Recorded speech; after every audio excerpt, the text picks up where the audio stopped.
You done? Let's look at the Middle East. That happened under your watch. Let's talk about Benghazi. Let's talk about these email servers. Oh, she's going to be giving over the emails. Right. There's even a recent story on that this morning.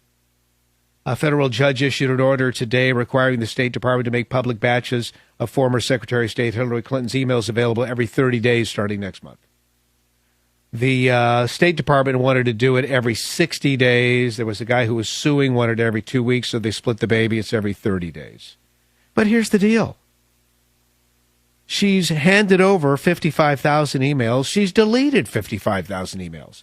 And her lawyers were the ones who decided which ones should be deleted. Doesn't that, you liberals curiously listen to this program, doesn't that bother you? Come on now. Try to engage your brain for just one moment. I know it's in there somewhere. Hello, brain. It's in there somewhere. Wake up. Here's Fiorina on Hillary's record. Speaking of Hillary, what have you done? Here's Fiorina talking about that. Take a listen. That as Secretary of State, she took women's rights and human rights off the table for discussion with China. It's also true as Secretary of State that she called Bashar al-Assad a positive reformer. It's also true that in 2011, when she was Secretary of State, she said that Iraq was a free, stable, sovereign nation, and now we have a nation falling apart, Iranian influence growing, ISIS growing. It's true that she said that she could reset our relationship with Russia, and Vladimir Putin is on the march. So I think all of those things I just named go fundamentally to what is her track record. I believe the Clintons, or maybe I'm the only one, I think these politicians are pretty slimy. I believe the Clintons have done opposition research on everybody. Just like I believe Obama probably has something on Boehner and McConnell. These guys turn so easily. I don't know what they have on them. Maybe it's an affair. Maybe it's something. They got something on these guys. Would it surprise you? I wonder if they got anything on Fiorina. I hope she's as pure as the wind-driven snow. Whoever the person is that becomes president or the candidate for the Republicans, I hope they're pure as the wind-driven snow so they can just go for the political jugular. Rubio said something here. Am I a Rubio fan? I don't know. I do think he looked like a doofus when he gave that rebuttal thing where he had a parched mouth and had to reach over for water, and it just looked stupid. It was really bad. I'm sorry. There's no making excuses for that. He looked like a dork. But anyway, Rubio, and he is a politician, clearly. You look at how quickly he rose through the ranks in Florida. Maybe he's a good guy. I don't know. But I do like what he said about this. He warned of a clear and present danger to Christianity because of gay marriage. And he is spot on. He's spot on. And this is going to be the thing that the left uses to silence the Christians. Gay marriage, where do you stand on the issue? Where's your church on the issue? Do you go to one of those hater churches, man? You realize even in employment, it's going to come down to that. Do you go to a hater church? Oh, we can't have you here, man. Can't have you here. Oh, they may not say that to your face, but they'll be saying it behind your back when you don't get the job. Absolutely. Are you kidding me? First, it'll be 501c3 status. And after that, oh, you're not going to be able to marry this particular couple.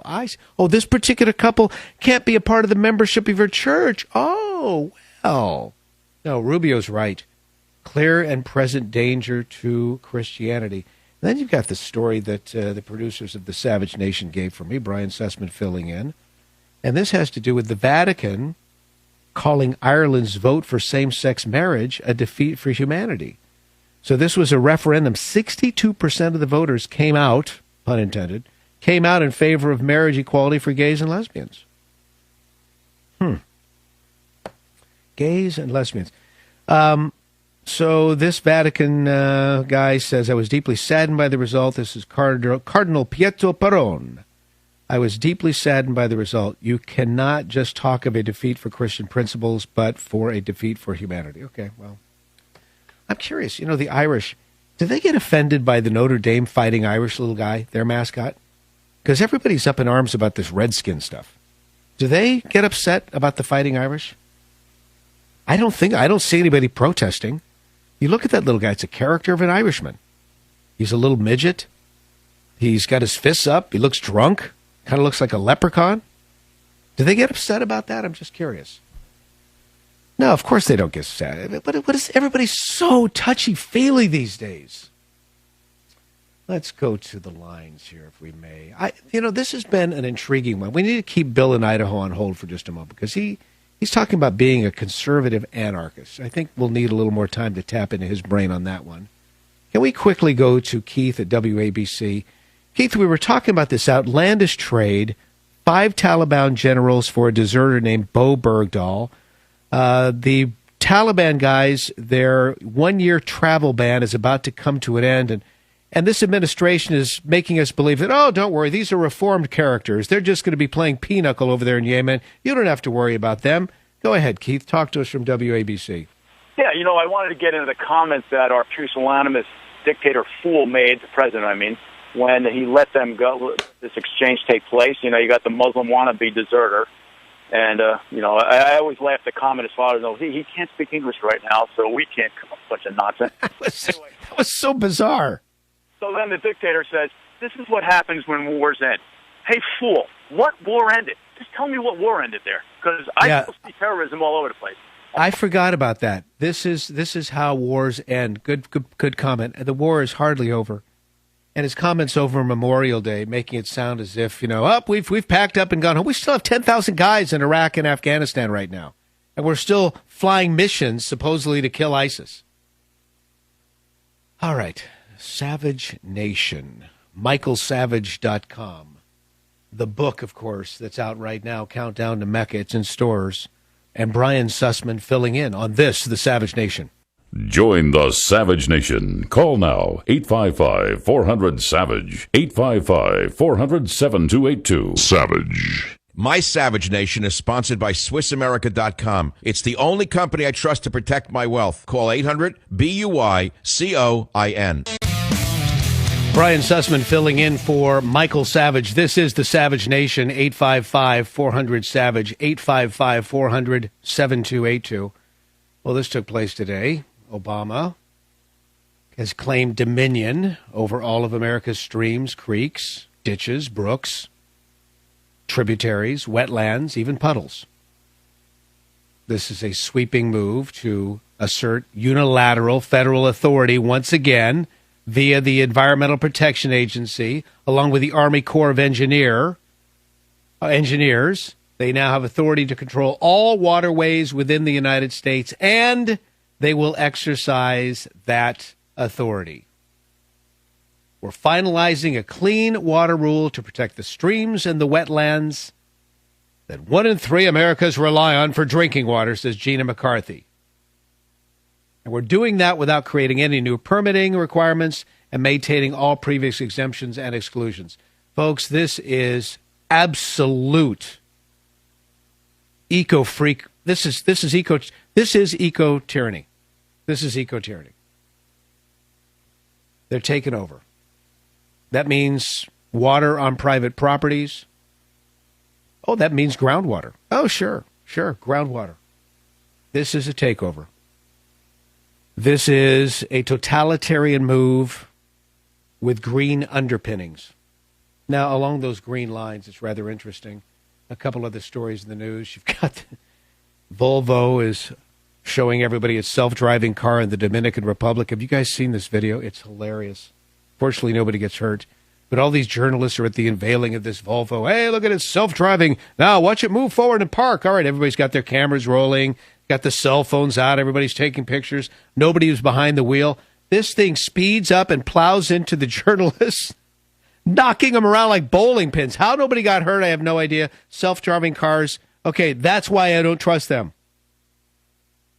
And then you've got Apple. Apple, of course, big-time green. They have great products. Don't get me wrong. I'm even a shareholder, okay? I'm just going to say that right off the bat, even though Al Gore is on the board. But they're all about being green, of course, at Apple. Being green is in money. More than anything else, they're green about money. They have more money than the federal treasury. But I digress. Bottom line is Apple's got this plant out in Mesa, Arizona, and it's a green building, LEED certified. It's got the solar panels on the roof. Hey, guess what caused fire? The solar panels. See, I just love it when the green technology goes awry. It is hilarious. Come on now. Savage Nation, go to michaelsavage.com for all the latest news. And you should also make sure that you get a copy of Countdown to Mecca. This is a book that the New York Times, of course, has omitted from their bestseller list. This is a book that the bookstores, you'll get these kooky libs going into the bookstores and they take Michael's book and they bury it in the back by Feminine Hygiene or something like that. But this is truly a bestseller, even though the New York Times won't admit it. And it really does show what could happen, given the militancy of radical Islam today and the passivity of the man occupying the White House today. So, again, I'm not going to give away the story, but I highly encourage you order Countdown to Mecca. All right, Brian Sussman in for Michael Savage. We have 1/2 hour of this program left to go, and we are here to serve. 855-400-SAVAGE. That's 855-400-SAVAGE. It is the Savage Nation.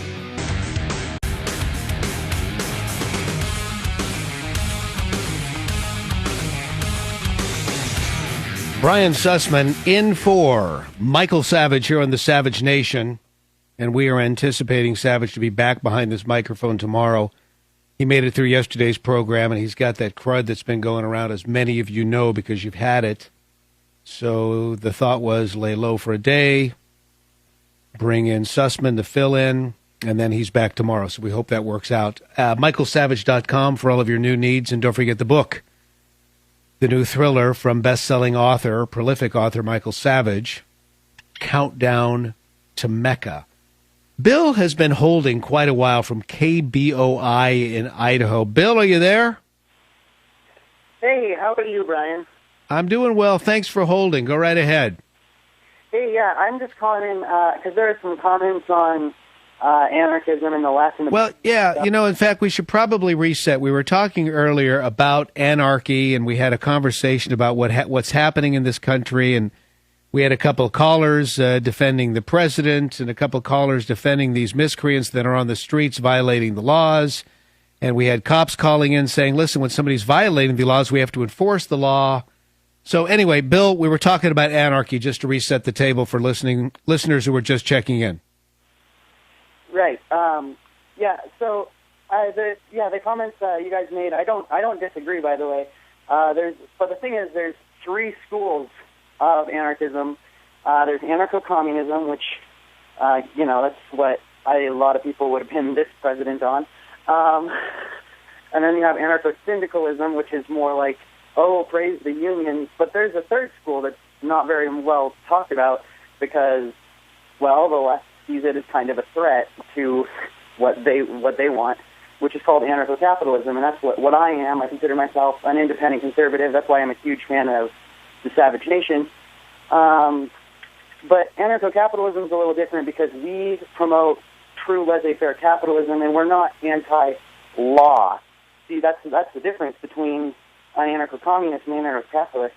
An anarcho-communist wants to get rid of laws. An anarcho-capitalist is more critical of the government using coercion against the people to obtain its wealth, and we just think that the government. So, Bill, I mean, the anarchic, the conservative anarchist or the capitalist anarchist believes in unfettered capitalism. In other words, get rid of the shackles of regulation, allow for true free enterprise to take place. Correct? Correct.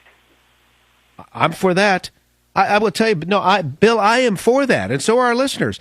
We've gotten to a place now, your every move is being watched by the government. In fact, one thing with the Patriot Act, the way it's worked in the last bunch of years is any transaction at a bank over $10,000 is automatically regulated, is reported to the feds. Well, it's to stop money launderers. Well, it's to stop terrorists. I don't care. I'm not a terrorist. I'm not a money launderer. Every time I do a transaction of $10,000 or more, that's nobody's damn business but me and the bank. But it goes beyond that now. Because of the Patriot Act, Bill, there is a rule, a law, a regulation in place. If the